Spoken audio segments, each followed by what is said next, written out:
Hello and welcome back to Win a Date with your favorite theorists. I'm your host, Plato Burke.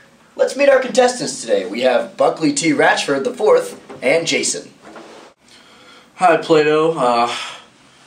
I'm from Connecticut. I'm pretty confident today because I have Masters in Political Science from Oxford and a PhD from Cambridge, and I've studied under several Nobel laureates. So basically, I'm ready to dominate today. Yeah, I'm from Manalapan, New Jersey. I've taken a couple classes. I know a little bit about Polysci 101. That's about it. Thank you very much, Jason. Good luck to both our contestants. Might I remind you that you're participating on a team today.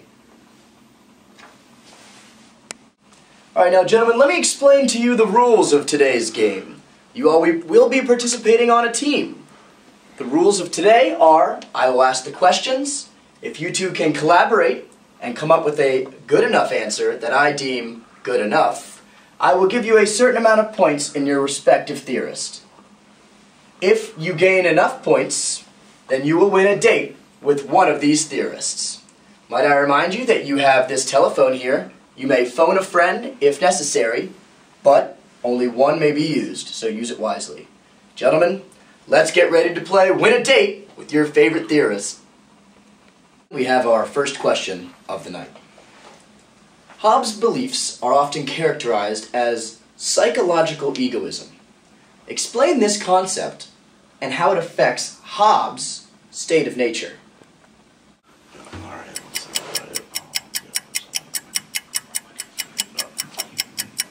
Gentlemen, 5 seconds. Alright.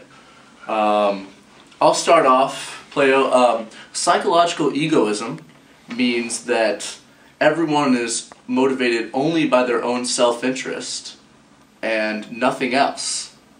Jason?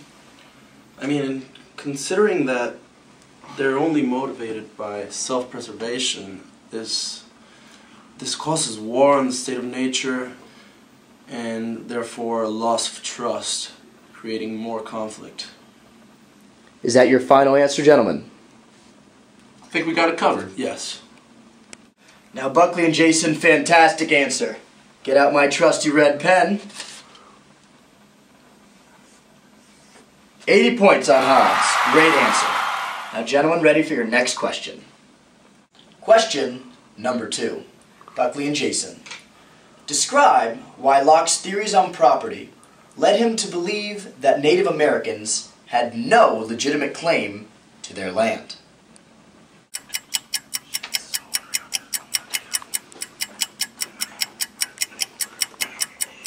Jason and Buckley, you have 5 seconds. You ready? Ready.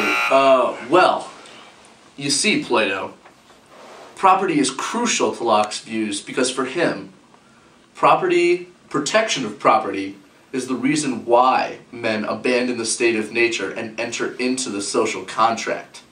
Jason, could you expand on this? Well, with this in mind, you can say that Locke's views on property entail that you have to mix the raw materials of nature with your own labor.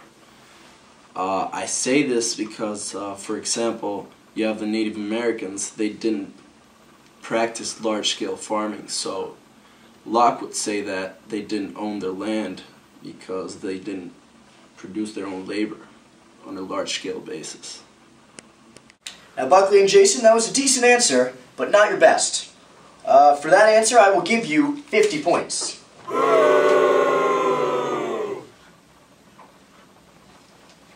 Now we're moving on to our third question after this commercial break.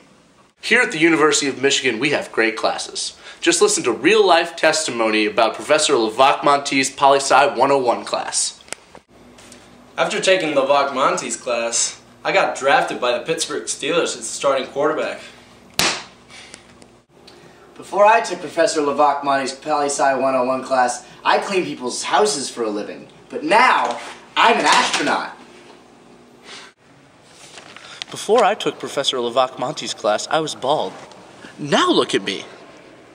Welcome back to Win a Date with Your Favorite Theorists. We have our contestants Buckley and Jason here. They're on their third question.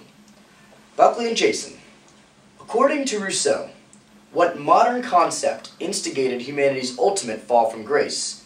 What effects does this concept have on society?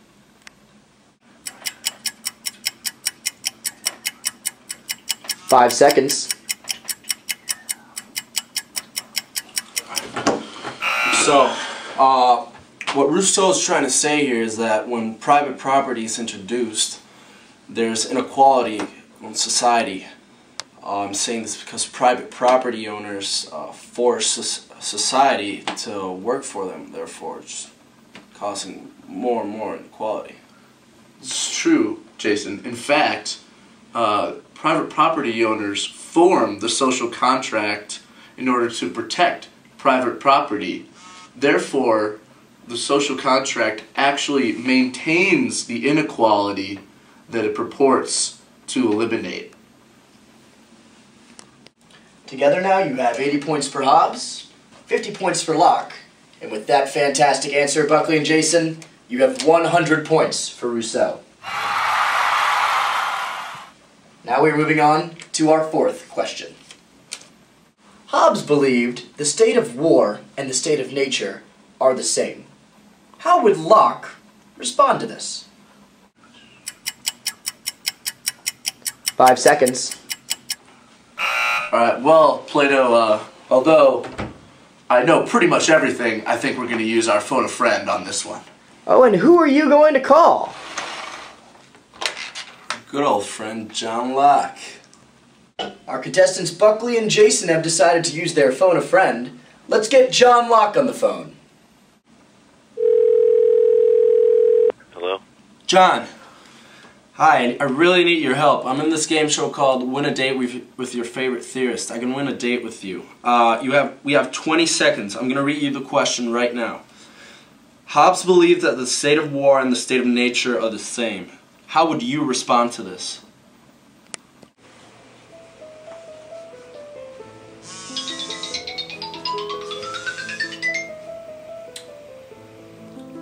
Hey, Jason. I'd be more than happy to help. In my state of nature, the state of nature and the state of war are contrary.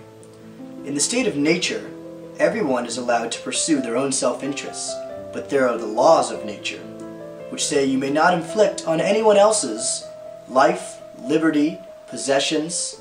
Therefore, in the state of nature, the laws of nature make a state of war not possible. Are you 100% sure? Okay. Thanks a lot, John. Really appreciate it. After that phone call from John Locke, our contestants gave a 100% perfect answer, therefore maxing out their points. Gentlemen, you have won a date with the one and only John Locke. Dude, woo! Let's go! Yeah! Winning! Let's go! Nice.